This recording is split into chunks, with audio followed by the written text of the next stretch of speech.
100 రోజుల కాంగ్రెస్ పాలనలో తెలంగాణలో ఎక్కడ చూసినా కరువు పరిస్థితులు కనిపిస్తున్నాయని మాజీ మంత్రి ఎమ్మెల్యే జగదీష్ రెడ్డి అన్నారు. 2014కి ముందు ఉన్న దుర్భర పరిస్థితులు వచ్చాయని ఆగ్రహాన్ని వ్యక్తం చేశారు.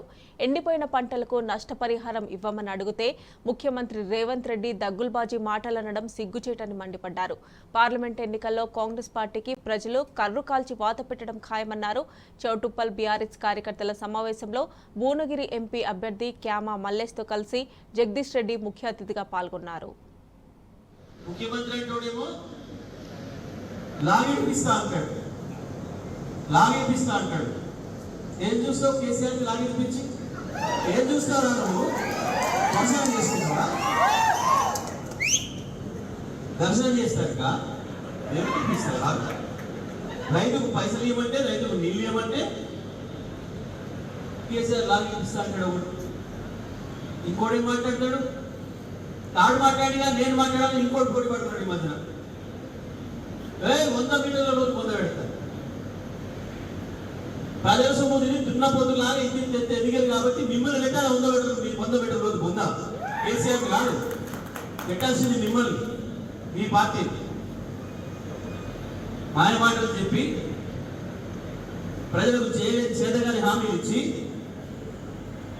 ప్రజలతో ఓటు వేయించుకొని 100 రోజుల్లోనే 100 సంవత్సరాల ఎంతకు మళ్ళీ రాష్ట్రాన్ని తీసుకుపోయినందుకు మిమ్మల్ని పెట్టాలి పొందా, మీ పార్టీని పెట్టాలి పొందా. కేసీఆర్ గారు రండా ఎవరు రండని ఎవరు కట్టారు? ఊళ్ళల్లో అన్ని చేసి ఆ రూలో పంపిస్తే పొమ్మంటే అంటే తప్పించుకోపోయడం రండి అంటారు. పెళ్లి చేసి రూలో పోరా అంటే పొదువు కనుక తప్పించుకొని బయటపడేటువంటి రండి అంటారు. మీరు రండరు 100 రోజులైనా పరిపాలన ఎట్లా చేయాలో తెలియక చచ్చిపోయిన లిస్టీ కేసీఆర్ అడిగినోడు రండా. ఇచ్చిన హామీని నెరవేర్చలేక ఎన్నికల కమిషన్ అడ్డం వచ్చిందని చెప్పినోడు రండా. అయినా కేసీఆర్ చెప్పిండు. అది ఉండనాయాలారా, మీరు ఆనాడు నేను రైతు బంధు ఇస్తాంటే వద్దని చెప్పి ఎన్నికల కమిషన్ పొచ్చుకున్నారు.